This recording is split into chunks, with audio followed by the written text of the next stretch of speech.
après les 2 discours officiels que nous allons entendre, on aura les enfants du quartier ou un groupe, quelques enfants du quartier qui vont nous faire une petite animation pour la circonstance. Et tout de suite, j'ai l'honneur de donner la parole à M. Jean-Christophe Bourquin, conseiller municipal, membre de la municipalité, directeur de la sécurité sociale et de l'environnement. M. Bourquin. Mesdames et messieurs, c'est un grand plaisir pour moi de vous saluer en cette fin d'après-midi au nom de la municipalité de Lausanne. C'est un grand plaisir d'être ici pour découvrir avec vous, enfin redécouvrir, parce que j'ai quand même fait des passages auparavant, redécouvrir ces aménagements du quartier de la Bourdonnette, enfin terminés, parce que les travaux ont quand même duré un certain temps. Un nouveau visage pour le quartier, plus calme, plus ouvert. C'est un espace urbain, un morceau de ville, que même ses habitants peuvent maintenant redécouvrir et dire à quoi ça va ressembler dans quelques temps quand ces arbres auront poussé et quand on aura avancé. La Bourdonnette est un quartier de caractère, diversifié, que l'on connaît au niveau de la municipalité par les initiatives qui y sont prises, les projets portés par les habitants comme celui de TV Bourdonnette qui est juste là. Et pour moi, je trouve qu'il y a vraiment quelque chose de nécessaire face à ce dynamisme affiché dans ce quartier d'une intervention des pouvoirs publics pour faire que les choses soient meilleures et mieux faites. Je ne veux pas parler de réhabilitation parce que je ne pense pas que c'était un quartier qui était déhabilité ou qui avait de défauts tels qu'il fallait vraiment le repenser de A jusqu'à Z, mais il s'est agi de repenser des espaces verts qui avaient été conçus il y a quelque temps au moment de la construction du quartier, et puis de faire ce que l'on fait aujourd'hui, de penser aujourd'hui le rapport entre les habitants et puis l'espace qui entoure leur maison. Les travaux ont comporté ce qui nous permet de nous entendre aujourd'hui sans devoir crier, la construction du mur anti-bruit, enfin, encore une fois, et là je crois que je peux dire que le délai que la Confédération responsable des routes nationales et le canton, qui est l'interlocuteur de la Confédération pour ce genre de choses, a mis pour réaliser ces barrières anti-bruit est proprement scandaleux. C'est un équipement qui, je n'en ai pas le moindre doute, s'il avait été demandé dans la banlieue de Berne ou de Zurich, aurait été construit il y a 25 ans. Et voilà, enfin, la Confédération fait ce qu'elle devait faire, et je trouve qu'on a vraiment trop attendu pour cette chose-là. À cette attente, on a quelque chose de positif tout de même, parce que la disparition de la butte qui servait de mur anti-bruit a permis un gain d'espace remarquable dans cet espace, quelque chose qui, je n'en doute pas, va contribuer de manière plus forte et nouvelle aux échanges au sein du quartier, les plantages qui sont là-bas. Les plantages, c'est la possibilité pour les habitants, à 5 minutes de chez eux, sous leur balcon parfois, d'avoir leur potager, d'avoir leurs légumes et de pouvoir s'adonner à cela. C'est l'occasion d'échange, de dire mais, comment tu fais là avec tes salades, moi j'ai trop de soleil, d'entraide, je suis en vacances 2 semaines, tu peux regarder pour arroser éventuellement, etc. Donc, et on sait que ça fonctionne comme ça parce que ça a été expérimenté dans d'autres quartiers, donc il y a vraiment une dynamique positive nouvelle qui vient pour les habitants de la Bourdonnette. C'est aussi, et je crois que tout le monde l'apprécie, c'est la possibilité, en plantant les légumes qu'on a envie de planter, d'avoir des choses qui ont enfin du bon goût, et puis de dépasser le légume, la patate standardisée qu'on trouve dans tous les étals de supermarché, puis qui nous fait oublier la diversité. J'espère et je souhaite vivement que les légumes les plus bizarres, les patates les plus étranges et les salades les plus diverses pousseront dans ces plantages. Et puis enfin, parce que je suis responsable de la sécurité sociale, que je sais que les ménages sont touchés par l'inflation, que l'augmentation des prix est quelque chose qui n'est pas toujours facile à assumer actuellement. Un plantage, un potager, c'est aussi un moyen de réduire ses dépenses en travaillant quelque peu la terre. Mais finalement, quand les patates viennent de la sueur de son front plutôt que quand elles viennent ponctionner son salaire, c'est une bonne chose, même si les pommes de terre ne sont pas au prix du caviar. La réalisation de tous ces quartiers est due au service des parcs et promenades, et je tiens vraiment à remercier tout particulièrement Yves Lachavanne, qui a été le génie organisateur de cette mutation. Je tiens à les remercier et les féliciter très sincèrement pour le travail qui a été fait. Je crois qu'on peut vraiment les applaudir, c'est quelque chose qui est tout à fait remarquable.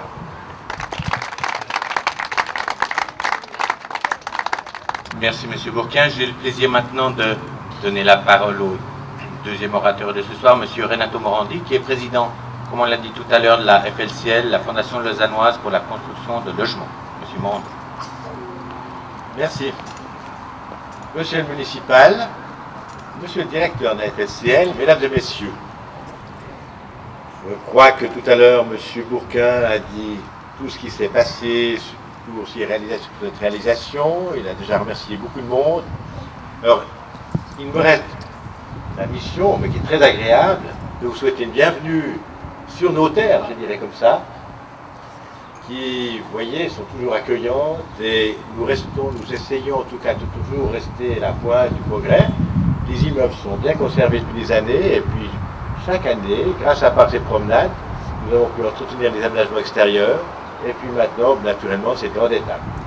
Nous sommes là aujourd'hui pour fêter la terminaison, en quelque sorte, des aménagements extérieurs sud de ce quartier. Je dois dire que là, nous tenons à féliciter particulièrement M. Lachavanne, de Parcs et Promenades, qui était une des chevilles ouvrières de cette réalisation. Aussi bien dans le concept, dans la mise au point des plans, avec la collaboration avec la FSCL qui est excellente, toujours un esprit d'ouverture, qui a su mener les travaux, et qui en plus a pu garder la maîtrise des coûts. Ce n'était pas évident, vu que les premiers devis, je crois, remontent à 99, ils avaient été revisés en 2001, et nous sommes maintenant en 2008, et nous sommes dans la cible. Là, je crois qu'on peut vraiment féliciter M. Lachavanne et tous ses collaborateurs qui, de près ou de loin, ont contribué à cette réussite. Pour surplus, M. Bourquin a décrit les plantages, tout ce qui s'est fait, le mur, la surélévation de la palissade, tout a été dit. Mais en ce qui me concerne, alors je tiens vraiment à remercier, mais ça c'est au nom de M. Meyer, directeur, qui lui est plus proche des choses, et de tous les collaborateurs également de la FSCL, tous les collaborateurs et entreprises qui, de près ou de loin, ont collaboré à cette réussite. Ce n'est pas toujours évident quand on traite sur longueur, parce qu'il y a des fois de fatigue qui s'établit, puis on se dit, bon, ça peut attendre une année, ça peut attendre 6 mois, ça peut encore attendre. Bien non, toujours, dès que les étapes avançaient, ça répondait présent, et on peut fêter vraiment aujourd'hui une réussite et le soleil de la partie. Alors encore une fois, je peux souhaiter que ce soit parfaitement utilisé, et puis j'imagine que ce sera pour bien vraiment de toute cette population d'Abourdonnais. N'oubliez pas qu'il y a 493 logements, et tout à l'heure M. Bourquin disait que dans la périphérie bernoise, zurichoise, on s'en serait occupé bien avant. Alors, encore une fois, merci infiniment de votre présence, et merci à tous les collaborateurs, et je vous souhaite maintenant discrète mais large soif. Merci. Merci M. Morandi. J'aimerais peut-être qu'on assiste, comme on l'a annoncé au tout début, à je crois, une sorte de prestation artistique ou sportivo-artistique d'un groupe de jeunes du centre socio-culturel de la Bourdonnette. Vos voisins, vous les connaissez sans doute. Je les invite à venir au milieu de la place et on va les admirer. Et ensuite, on ira boire un verre.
Monsieur Renato Monandé, en tant que président de la Bourdonnette, vous devez être un homme heureux aujourd'hui.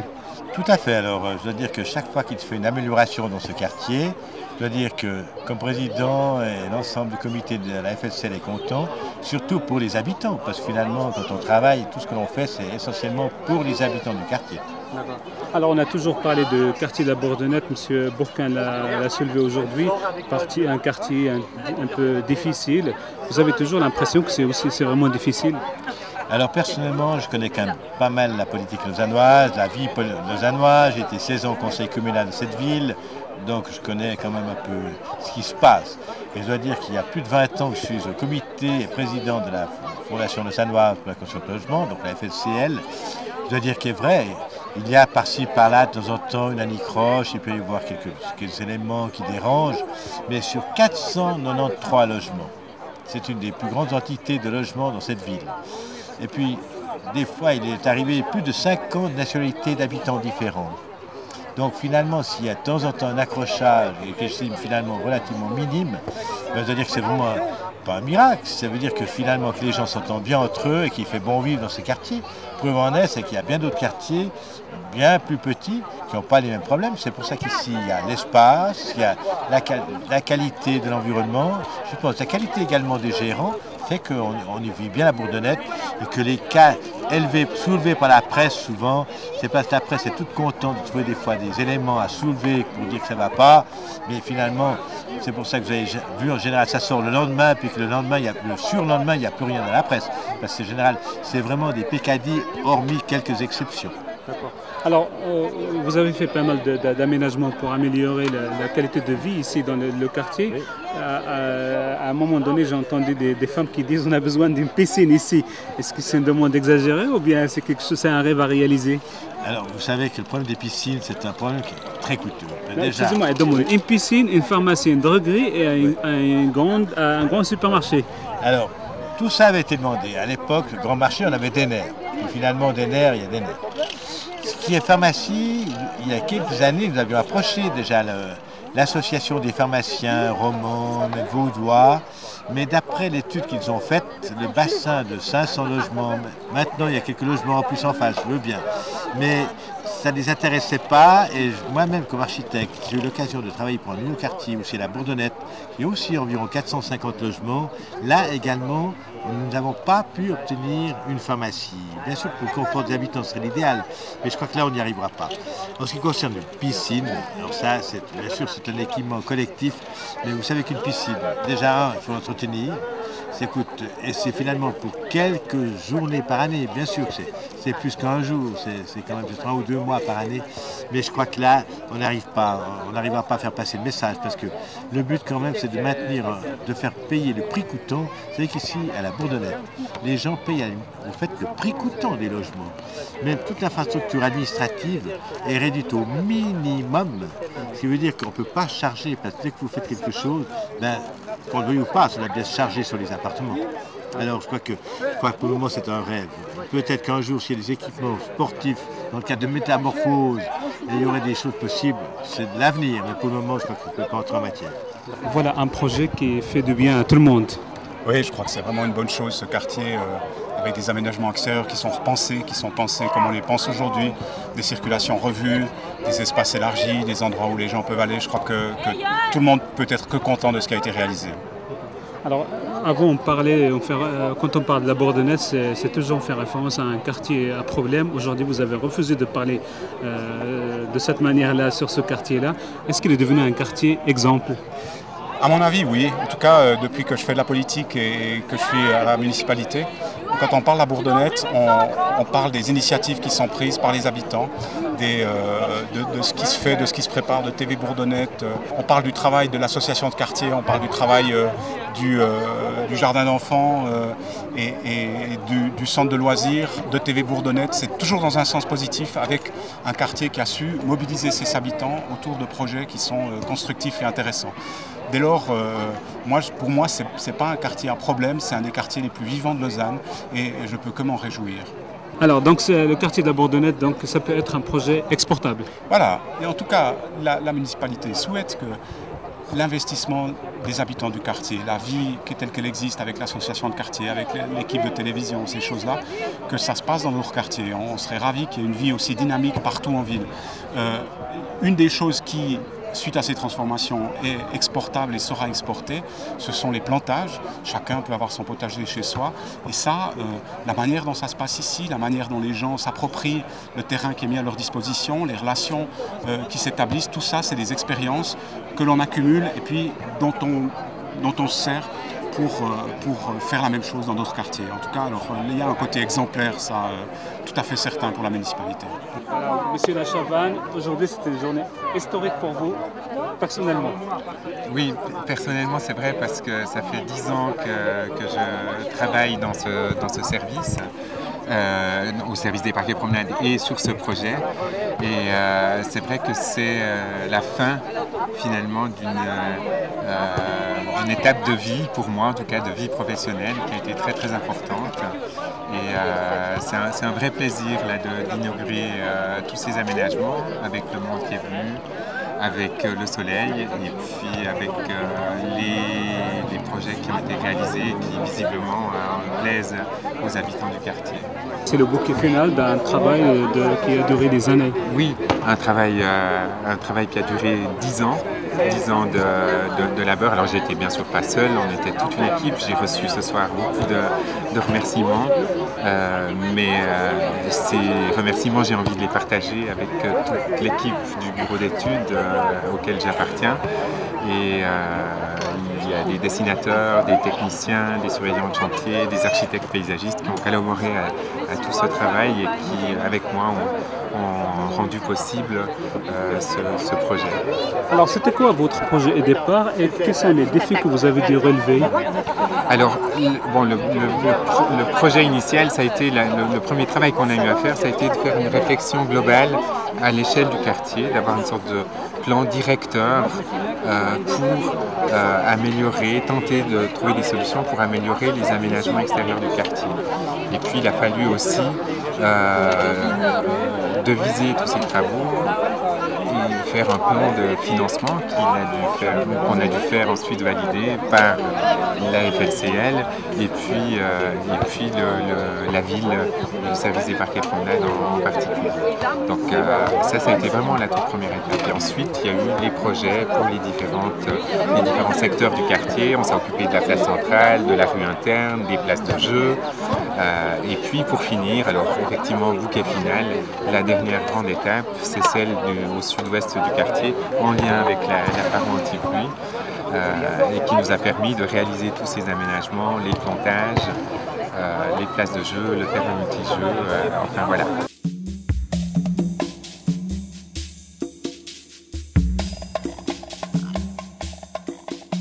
Je voulais quand même vous dire, pour mon jardin, je suis très très fière. J'ai planté beaucoup de choses de médecine dans les jardins. Voilà, ça, il y a des plantes qu'on ne trouve même pas ici en Suisse. C'est des plantes que j'amène au sud pour les diabétiques. C'est des plantes que vous mettez dans du thé, vous n'avez pas besoin de mettre du sucre, c'est le sucre naturel. Voilà. Je suis content parce que j'habite en quartier qui a plusieurs des nationalités.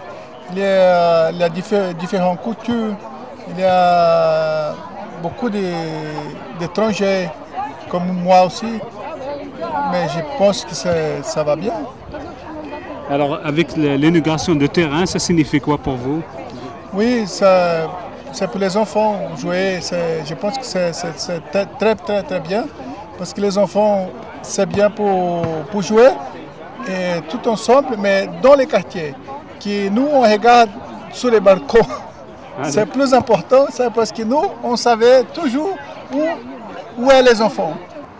Oui, ça fait une amélioration. Bon, il y avait des arbres, là, j'ai trouvé que c'est joli comme ils ont fait, disons, ouais, ça c'est vrai. C'est joli comme c'est fait là, mais évidemment, avant, il y avait des arbres, il y avait des choses, ça fait un petit changement, disons, mais voilà, mais c'est bien comme c'est fait. C'est vrai, ben, nous on habite sur les hauteurs, là, avec le petit bruit, disons que ça nous a bien aidé. Hein. Complètement déçu. C'est personnel, hein? Oui, on a compris. Je suis complètement déçu. Pourquoi? Parce que, non. Alors, ces promenades-là qui sont peut-être un peu longues maintenant, à l'époque étaient un peu plus courtes, mais alors c'était boisé. Je regrette, c'était vraiment boisé, c'était que des arbres. Alors aujourd'hui, qu'est-ce que ça signifie pour vous aujourd'hui? Ben, moi, je suis très content. Donc, j'ai 2 gamins, et puis un qui a 10 ans, donc il s'amuse très bien et il est content, donc ça évolue. Et puis, pour toute la population qu'on est, donc avec beaucoup de gamins, c'est une très bonne chose d'avoir un parc comme ça. Donc, En tout cas, le quartier, il est mieux maintenant. Ah d'accord. Il est bien. Tout ça, c'est très bien. C'est bien, très bien. Très bien. Pourquoi Hein? Pourquoi Je n'ai pas parlé beaucoup français, c'est moi, je regarde rien regarde mal ici. C'est pour nous, pour mon famille, très bien. Avec famille, j'habite avec famille. Ça fait 21 ans que j'habite à la Bourdonnette et puis je suis contente que ça améliore beaucoup depuis toute cette année. Et maintenant, ils ont fait les jardins, il y a les jeux, ils ont fait beaucoup de choses plus jolies. Et puis, bon, moi, je suis contente, quoi.